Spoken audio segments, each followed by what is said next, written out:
गर्मी हाई है गर्मी। तो सबसे पहले बात मौसम की करेंगे। मध्य प्रदेश में लगातार पड़ रही भीषण गर्मी और गर्म हवाओं से लोग परेशान हैं। प्रदेश के ज्यादातर शहरों में तापमान 40 के पार ही चल रहा है। शुक्रवार को सबसे ज्यादा 42 डिग्री तापमान नरसिंहपुर में दर्ज किया गया। आज भी लोगों को तेज गर्मी का सामना करना पड़ेगा, तो कोई राहत भरी खबर आज भी नहीं है। हालांकि कल यानी रविवार से मौसम बदलने की संभावना बनी हुई है। रविवार को मध्य प्रदेश में कहीं कहीं बादल छाने और हल्की बारिश होने का अनुमान है। छत्तीसगढ़ में भी पड़ रही लगातार भीषण गर्मी से लोग परेशान हैं।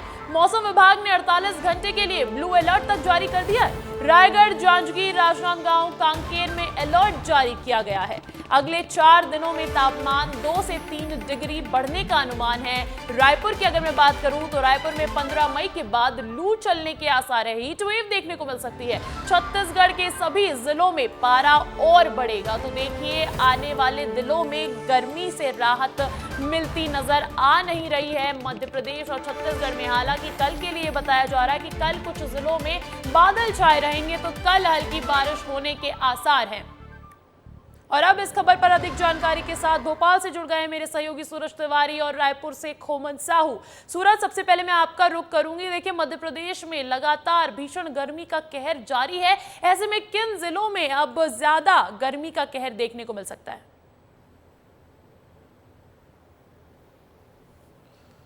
जी निश्चित तौर पर जिस तरह से लगातार मौसम बदल रहा है, इसी को लेकर हम आप पहुंचे हैं मौसम विभाग में और हमारे साथ मौसम वैज्ञानिक परमेंद्र कुमार है। इन्हीं से जानेंगे कि आने वाले समय में मौसम कैसा रहने वाला है। सर, जिस तरह से मौसम में लगातार बदलाव देखा जा रहा है, कैसा रहने वाला है मौसम?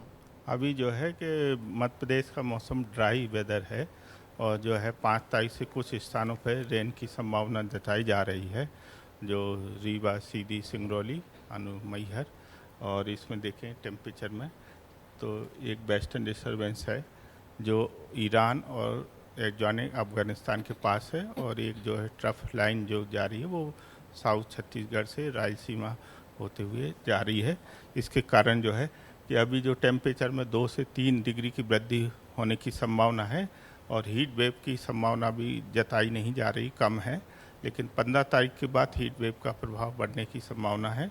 और सबसे अधिकतम तापमान नरसिंहपुर में प्राप्त हुआ है 42.0। भोपाल की बात करें तो भोपाल में टेम्परेचर 39.1 है मैक्सिमम। इसी तरह से रहने की संभावना है। आने वाले समय में राजधानी भोपाल में क्या बारिश हो सकती है या फिर हीट वेव चल सकता है? टेम्परेचर कितना तक जा सकता है? अभी जो है भोपाल में 4 दिन तक मौसम ड्राई रहेगा और आने वाले समय में जैसा कि हीट वेव बढ़ने की संभावना 15 के बाद दर्शाई गई है। तो मैक्सिमम अगर तापमान की बात की जाए, सबसे ज़्यादा तापमान मई के महीने में कब और कहाँ रह सकता है? कितना तापमान जा सकता है, क्या अनुमान है? जो इधर जो तापमान सबसे ज़्यादा जो है धार, खंडवा, खरगोन और इस तरफ सूरज, वो जो एलईडी लगी है वहां से आप मौसम वैज्ञानिक से कहें कि वहां उसको फोकस करते हुए हमें जरा समझाएं कि किन जिलों में अभी और भीषण गर्मी पड़ सकती है। सर, जरा इधर समझाइएगा कि कौन कौन से ऐसे ज़िले हैं एलईडी में और जहां पर भीषण गर्मी हो सकती है। आने वाले समय में जो दिखा है ना, इस बेल्ट में जो है जो धार, सिंगरौली, धार और खंडवा, खरगोन है, यहाँ टेम्परेचर ज़्यादा बढ़ सकते हैं। और इस पार्ट में भी जो है कि जो सतना, सिंगरौली, सीधी है, यहाँ भी टेम्परेचर ज़्यादा बढ़ सकते हैं। तो अंजलि, ये मौसम वैज्ञानिक परमेंद्र कुमार जी थे जिन्होंने बताया कि धार हो या फिर से उधर सिंगरौली हो, सीधी हो, सतना, इधर जो है तापमान ज्यादा रह सकता है। अभी जो सबसे अधिक तापमान है वो नरसिंहपुर में दर्ज किया गया, लगभग 44 डिग्री तापमान नरसिंहपुर में दर्ज किया गया। और जैसा कि मौसम वैज्ञानिक ने बताया कि 2 से 3 डिग्री की और वृद्धि तापमान में देखी जा सकती है और 15 तारीख के बाद ही हीट वेव चलने की संभावनाएं हैं। खोमन का रुख करूंगी मैं। खोमन, छत्तीसगढ़ के भी कई जिलों में भीषण गर्मी का कहर जारी है। ऐसे में राहत मिलती दिख नहीं रही आने वाले दिनों में, क्या जानकारी, क्या अपडेट्स है? देखिए, निश्चित तौर पर अंजलि, जिस तरीके से लगातार मौसम जो है वो बदलता हुआ नज़र नहीं आ रहा है, क्योंकि लगातार छत्तीसगढ़ में भीषण गर्मी पड़ रही है। अगर रायगढ़ जिले की बात की जाए तो 43 से 44 डिग्री तक पारा पहुंच गया है। इसके अलावा बलौदाबाजार की बात की जाए, जांजगीर चांपा की बात की जाए, रायपुर की बात की जाए, लगातार छत्तीसगढ़ में अलग अलग जिलों पर गर्मी लगातार बढ़ती जा रही है और जो मौसम विभाग उन्होंने जानकारी दी कि अगले 48 घंटे तक जो है ब्लू अलर्ट जारी कर दिया। तो कुल मिलाकर समझा जा सकता है लोगों को अभी और गर्मी का सामना करना पड़ेगा। हालांकि डॉक्टरों ने सलाह दी कि जो बुजुर्ग हैं उनको गर्मी से बचने की सलाह दी है। कहीं ना कहीं जो तरल पदार्थ है उनको जो है उपयोग करने की बात डॉक्टरों ने की है। इसके इतर अगर बात करेंगे अंजलि, तो जो चुनाव छत्तीसगढ़ में तीसरे फेज में 7 मई को होने वाला है। ऐसे में 7 मई को जब चुनाव होगा, चुनाव आयोग ने बड़ी तैयारी की क्योंकि जो मौसम विभाग उन्होंने जानकारी दी है कि 7 तो जानकारी यही है कि आने वाले दिनों में भी गर्मी का कहर लगातार जारी रहेगा। ऐसे में मैं जनता से अपील करूंगी कि अपने आप को हाइड्रेटेड रखें और विस्तार न्यूज ने आपको ये भी दिखाया कि क्या खाएं और क्या अवॉइड करें गर्मी के इस मौसम में। बहुत बहुत शुक्रिया सूरज, बहुत बहुत शुक्रिया खोमन तमाम जानकारी के लिए। बात कर लेते हैं राधिका खेड़ा विवाद की। राधिका खेड़ा विवाद को लेकर रायपुर में प्रदेश कांग्रेस दफ्तर में मीटिंग हुई। प्रदेश अध्यक्ष दीपक बैज ने राधिका खेड़ा और सुशील आनंद शुक्ला से 1-to-1 चर्चा की है। फाइनली कांग्रेस पार्टी संज्ञान लेती हुई दिख रही है इस पूरे मामले पर और दोनों ही नेताओं से उनका पक्ष जाना गया है। अब दीपक बैज रिपोर्ट एआईसीसी को भेजेंगे। बैठक के बाद दीपक बैज ने कहा कि किसकी गलती है ये रिपोर्ट देखने के बाद एआईसीसी तय करेगी। अब दोनों पक्षों से बातचीत हुई। अब इसके बाद जो भी चर्चा हुई अब ऊपर मैसेज में कर दूंगा एआईसीसी को। जो भी बात है घर का मामला है, हम घर में बैठ के चर्चा की है, ऑफिस में बैठ के चर्चा की है, पार्टी कार्यालय में बैठ के चर्चा की है और जो भी बात होगी हम लोग दिल्ली को एआईसीसी को मैसेज हम राधिका जी ट्वीट कर। इस खबर पर अधिक जानकारी के लिए एक बार फिर से रुक करूंगी मैं मेरे सहयोगी खोमन साहू का। खोमन, अब कांग्रेस पार्टी जो है वो मामले की सुनवाई करती हुई नजर आ रही है। दीपक बैज ने मीटिंग ली है और एक रिपोर्ट तैयार की है, एआईसीसी को सौंपने की बात की जा रही है। कब तक वो रिपोर्ट भेजी जानी है और उसके बाद कब तक उस रिपोर्ट से कोई एक्शन देखने को मिल सकता है? देखिए अंजलि, आज रिपोर्ट भेजी जाएगी। जो रिपोर्ट कल 3 घंटे तक राजीव भवन में चर्चा हुई है, इसमें प्रदेश अध्यक्ष दीपक बैज मौजूद थे। इसके अलावा अगर बात की जाए तो राधिका खेड़ा भी पहुंची थी अपनी मां के साथ। इसके अलावा अगर बात की जाए तो जो सुशील आनंद शुक्ला है उनको भी बैठाकर 1-to-1 बंद कमरे में करीब 3 घंटे चर्चा हुई है अंजलि, क्योंकि उसमें प्रदेश अध्यक्ष थे सुशील आनंद शुक्ला और राधिका खेड़ा, तीनों एक जो टेबल पर बैठकर बातचीत उन्होंने की है कि आखिर किसकी गलती थी, क्या कारण था।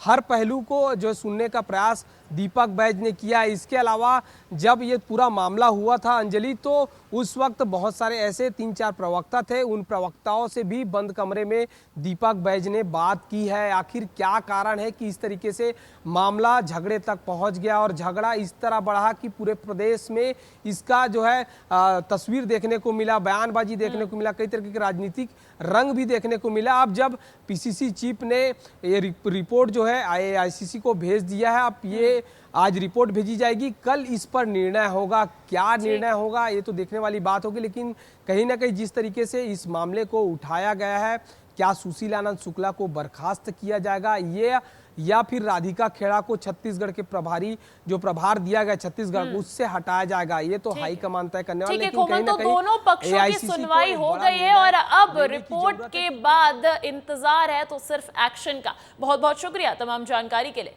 खबर गरियाबंद के राजिम से, जहां 2 पक्षों में मारपीट का वीडियो सामने आया है। बताया जा रहा है कि रेत के अवैध परिवहन को लेकर यह विवाद हुआ है। अवैध रेत परिवहन कर रहे हाईवा को ग्रामीणों ने रोक दिया था, जिसके बाद खनन माफिया के गुंडों ने ग्रामीणों के साथ ही मारपीट की। पूरा मामला राजिम के हथखोज रेत घाट का बताया जा रहा है। ग्रामीणों ने सीएम और कलेक्टर से भी इसकी शिकायत अब दर्ज कर दी है। ये तस्वीरें राजिम की है। और अब इस खबर पर अधिक जानकारी के साथ फोन कॉल पर जुड़ गए हैं मेरे सहयोगी पुरुषोत्तम पत्रे। पुरुषोत्तम, क्या ये पूरा मामला निकलकर सामने आ रहा है और अब जब ग्रामीणों ने इसकी शिकायत कर दी है तो कब तक संज्ञान लेने का मामला है?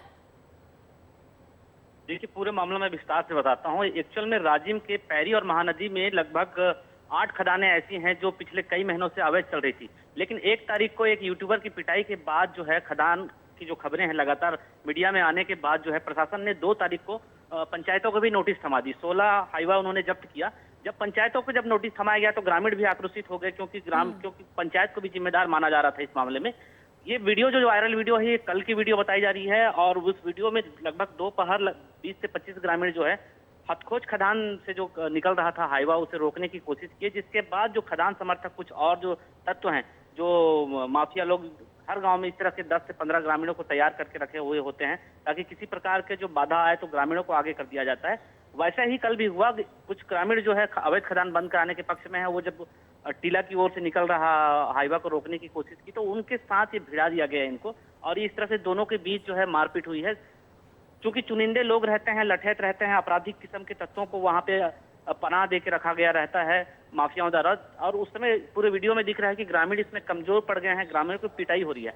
इस घटना के बाद पूरे गांव में आक्रोश है। हालांकि मामला अब तक किसी प्रशासनिक पक्ष पर प्रशासनिक अफसर तक नहीं पहुंचा है, ये केवल वीडियो वायरल हो रहा है। लेकिन ग्रामीण ये कह रहे हैं कि अब खदान की शिकायत जिला प्रशासन के बूते नहीं रह गया कंट्रोल करना, अब सीधा ये एक प्रतिनिधि मंडल जिसमें 50 से 60 ग्रामीण जल्द ही सीएम के पास मिलने की तैयारी कर रहे हैं। जी ठीक है पुरुषोत्तम, बहुत बहुत शुक्रिया तमाम जानकारी के लिए। और अब अगली खबर भोपाल से है, जहां एक ट्रैफिक पुलिस के जवान को अपनी ड्यूटी निभाना भारी पड़ गया। वाहन चेकिंग के दौरान जब ट्रैफिक पुलिस के आरक्षक ने काली फिल्म लगी गाड़ी को रोकने की कोशिश की तो कार चालक ने गाड़ी तो रोकी नहीं, उल्टा ट्रैफिक पुलिस के जवान को ही टक्कर मार दी। टक्कर के बाद ट्रैफिक पुलिस का जवान कार की बोनट पर गिर गया। इतने पर ही कार चालक ने अपनी कार को नहीं रोका और चलती कार पर ही ट्रैफिक पुलिस का जवान लटका रहा और करीब 1 किलोमीटर तक भोपाल की सड़क पर यही फिल्मी स्टंट जैसा सीन चलता रहा। आप भी देखिए कि कैसे बेखौफ होकर आरोपी कार चालक आरक्षक राहुल जायसवाल को अपनी कार की बोनट पर लटका कार को दौड़ा रहा है। हालांकि घटना के बाद एक दूसरे ट्रैफिक जवान ने गाड़ी का पीछा भी किया। पूरी घटना पिपलानी पेट्रोल पंप चौराहे से रत्नागिरी चौराहे के बीच हुई। फिलहाल इस मामले में पुलिस आरोपी कार चालक पर कार्रवाई कर रही है। आगर मालवा जिले में आबकारी विभाग ने लोकसभा चुनाव से पहले बड़ी कार्रवाई की है। यहां आबकारी विभाग ने ट्रैक्टर ट्रॉली में छुपाकर अवैध रूप से ले जाए जा रही अंग्रेजी शराब की 100 पेटी, तकरीबन 100 पेटी बरामद की है। इस शराब की कीमत 4 लाख रुपए बताई जा रही है और पुलिस ने एक आरोपी को भी इस पूरे मामले में हिरासत में ले लिया है।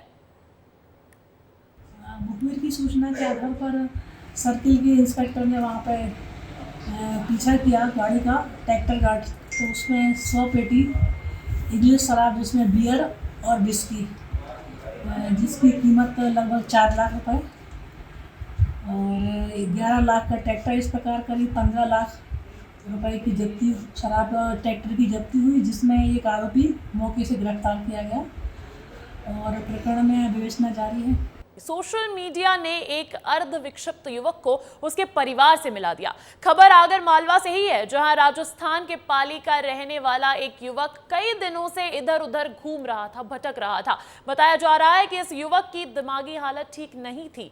जब इस युवक पर पुलिसकर्मी दिनेश गुर्जर की नजर पड़ी तो उन्होंने इस पर ध्यान देना शुरू किया। उन्होंने संवेदनशीलता दिखाते हुए इस युवक अर्ध विक्षिप्त की काया ही पलट दी।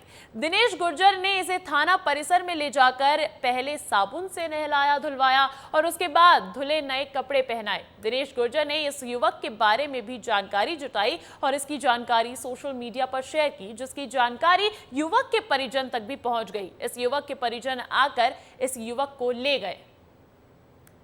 तो वहाँ के एक मीडिया वाले साथी है, इंस्टाग्राम से मिले, सिरोही पाली वाले, तो उनसे मैंने कांटेक्ट किया, उनके नंबर मिले, उनसे बोला वहां से पुलिस वालों को कांटेक्ट नंबर लिए कि कोई वो ये एड्रेस है ऐसे ऐसे बता रहा है, नारायण सोनी, पिता छगनलाल सोनी और बहन को भाई के नाम से भेजे। तो कहीं से इसकी सिस्टर को पता चला और सिस्टर ने फिर मेरे कांटेक्ट नंबर निकाले वहां के थाने से, तो वो अहमदाबाद से निकल के सीधे यहाँ आए और हम लोगों ने इनके सपोर्ट कर दिया। ग्वालियर से एक खबर मिल रही है। ग्वालियर में फिल्मी स्टाइल में फायरिंग हुई है। ये फायरिंग सीसीटीवी में कैद हुई है। मामला सूर्य विहार इलाके का बताया जा रहा है। बताया जा रहा है कि 18 से 20 नकाबपोश बदमाशों ने पिस्तौल और कट्टों से लैस होकर वो वहां पर आए और फिर ताबड़तोड़ फायरिंग शुरू कर दी। फायरिंग का आरोप संजीव गुर्जर और उसके साथियों पर लगा है। पुलिस ने इस मामले में गोले का मंदिर थाने में देर हत्या के प्रयास का केस दर्ज किया है।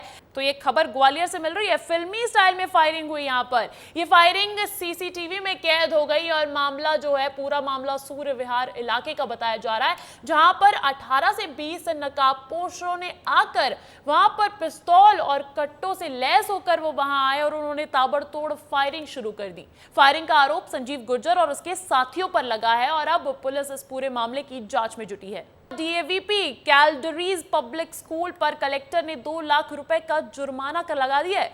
कलेक्टर ने यह जुर्माना स्कूल की तरफ से मनमानी तरीके से फीस की बढ़ोतरी और निजी दुकानों से किताबें खरीदने का दबाव बनाने और आरटीई के छात्रों से भी फीस लेने की शिकायत पर लगाया है। कलेक्टर ने स्कूल प्रबंधन से जुर्माने की राशि 15 दिन में जमा करने का आदेश भी दिया है।